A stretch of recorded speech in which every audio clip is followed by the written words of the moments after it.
I want to talk about bravery, and what inspired this video is the testimony that Amit Soussana gave about the sexual abuse that she went through in Hamas captivity when she was a hostage. And she shared that traumatic experience very bravely. And I want to say something. When it comes to sexual abuse, there is something different about it because the trauma it creates, the percentage of people who get post-traumatic syndrome from sexual abuse is a lot higher than those who get it just from physical violence that is not sexual in nature.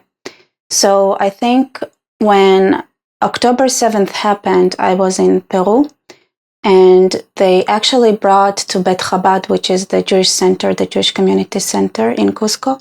One of the girls there, like woman, she was a psychologist, and we had this group discussion. We all sat down after October 7th happened, and we heard what happened to our relatives. And she told us about the treatment for those who suffer from PTSD and complex PTSD, and especially PTSD was her specialty.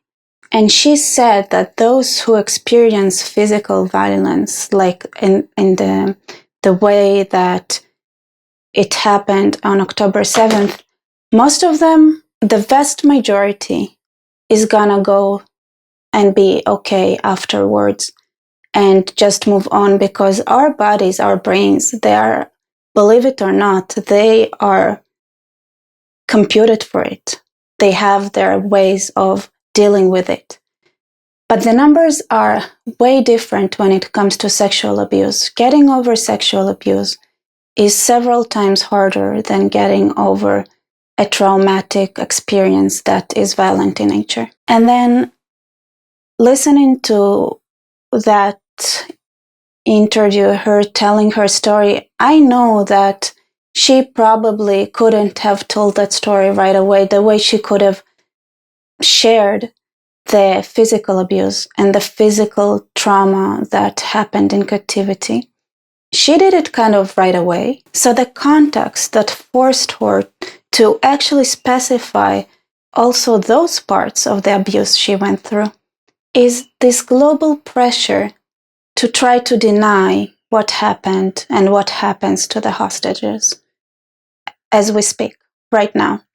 There are so many forces around the world that try to minimize, deny, gaslight, and lie about the treatment those hostages got by Hamas hands. So much so that they have to fight.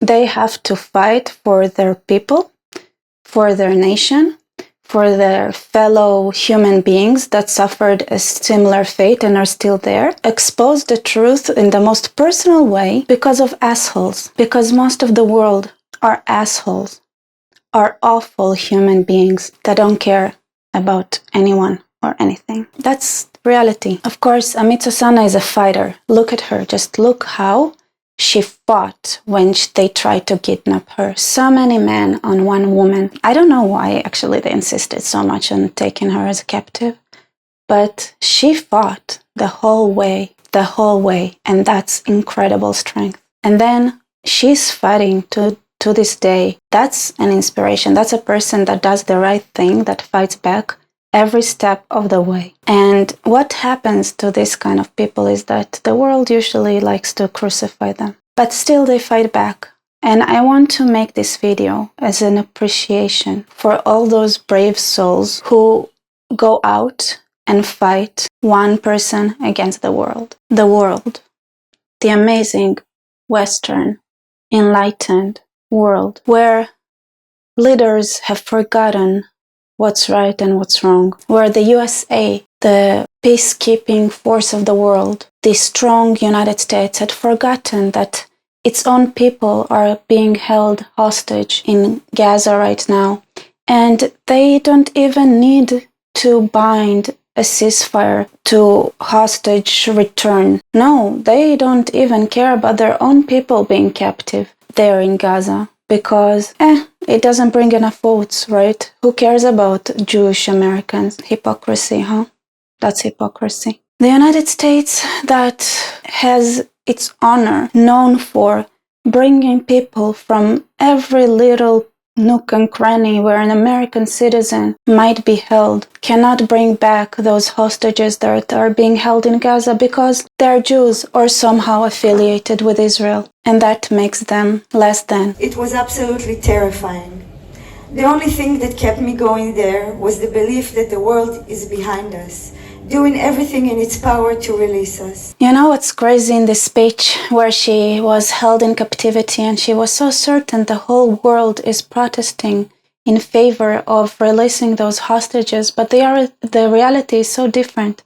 And I'm sure that Hamas uses the reality and tells them all the time how gleefully people are marching in London, not thinking about them at all, and just showing swastikas and their full support to Islamic Jihad on the street. And the politicians are bowing down to them because they have no spine. And also they're under threat. And they didn't believe their people. They didn't believe a certain person like Tommy Robinson that didn't seem posh enough for them. They didn't believe him. But they wouldn't believe the simple person that would say, hey, there is a problem here. And not only that women are in the Middle East are at risk, is that women in Europe are at risk now. And the elite and men are willing to sacrifice them so easily. Isn't it incredible? Another woman, which is incredible, like this is high level. But speaking of the Taliban, side tangent here, 2 seconds.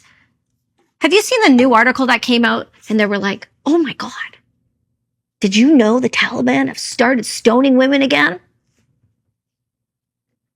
That doesn't really shock me. When did it stop, Jordan? I'm sorry.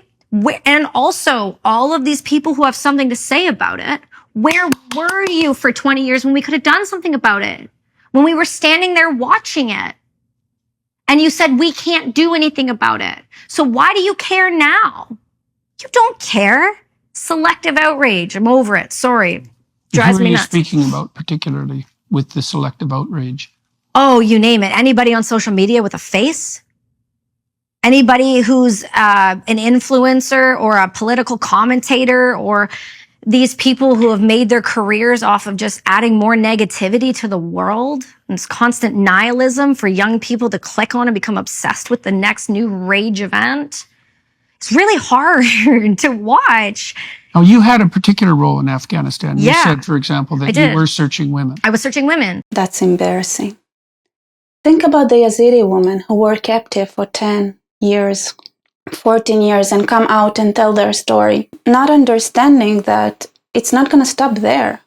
No, they're coming for each and every one of us, those who believe in freedom, those who believe in values. Let's talk about the irony of claiming that the Gazans are now suffering from collective punishment, while in captivity in Gaza you have Muslims, you have foreign workers. What is their crime exactly? The fact that they chose to come to Israel because it was the only country that maybe even gave them a chance to work so they could provide for their families abroad? How are they related to this conflict at all? Why is nobody at least trying to fight for them? And then they shout, oh, it's a collective punishment on Gaza. Then tell me, how are the foreign workers not suffering from a collective punishment that you have decided that everybody who has ever set foot or cooperated somehow with Israelis or Jews, that's not a collective punishment. That's like they deserve it, right? Those Muslims that have Israeli passport also deserve it. Those Americans that happen to be Jews deserve it. Those foreigners who came to make money in Israel deserve it, because why did they choose Israel? Like they had a choice. That's collective punishment. Of course, women deserve it. Kids deserve it. Elderly deserve it. We all deserve it.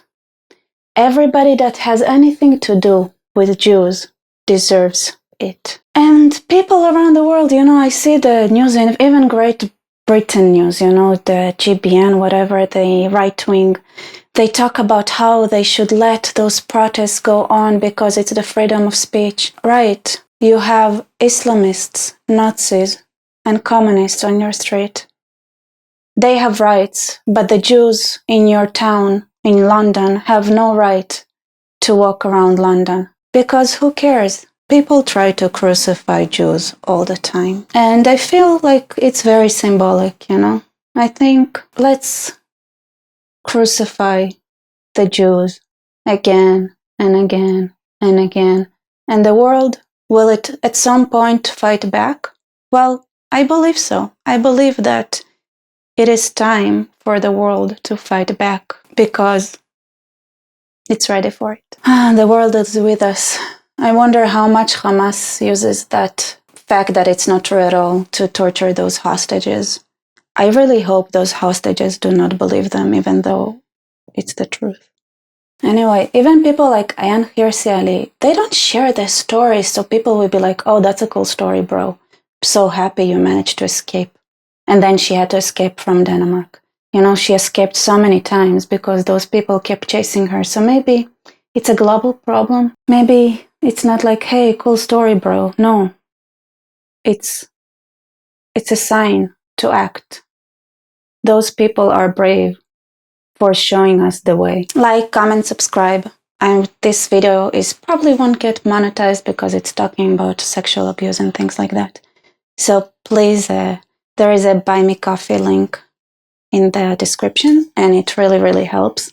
Thank you all for your support, and subscribe, like, comment, share this video. See ya. Hello everybody, and my name is Amit Soussana, and I'm standing outside what used to be my beautiful home until the horrific attack of October 7th occurred. I was beaten up really badly. My entire face and body was bruised and swollen. I was then taken to a house where I was held alone, tied up by my ankle with a metal chain so I could not move at all. Needless to say that I didn't get any medical aid the entire time. I was alone for a couple of weeks with Hamas armed soldiers guarding me the entire time. There was little food. I was kept in the dark and had to ask permission to use the bathroom, even not allowed to close the bathroom door. After that, they moved me to different places with different Hamas guards in each place. All the guards were heavily armed and abused me and the other hostages. I was also held in a Hamas tunnel, 40 meters deep the entire time. There was little food. I was kept in the dark and had to ask permission to use the bathroom, even not allowed to close the bathroom door. After that, they moved me to different places with different Hamas guards in each place. All the guards were heavily armed and abused me and the other hostages. I was also held in a Hamas tunnel, 40 meters deep, where there was no oxygen and very little food. The tomb-like tunnel was dark, damp, and felt like if we were buried alive. We were held in such inhumane conditions. No person should ever be subjected to such brutal and ruthless treatment. Being in Hamas captivity means being afraid for your life every single minute. When you are in Hamas captivity, everything is just so fragile. You are constantly on the edge. Things can go drastically wrong every second. You are not allowed to speak, not allowed to cry, and not even allowed to comfort each other when times get really bad.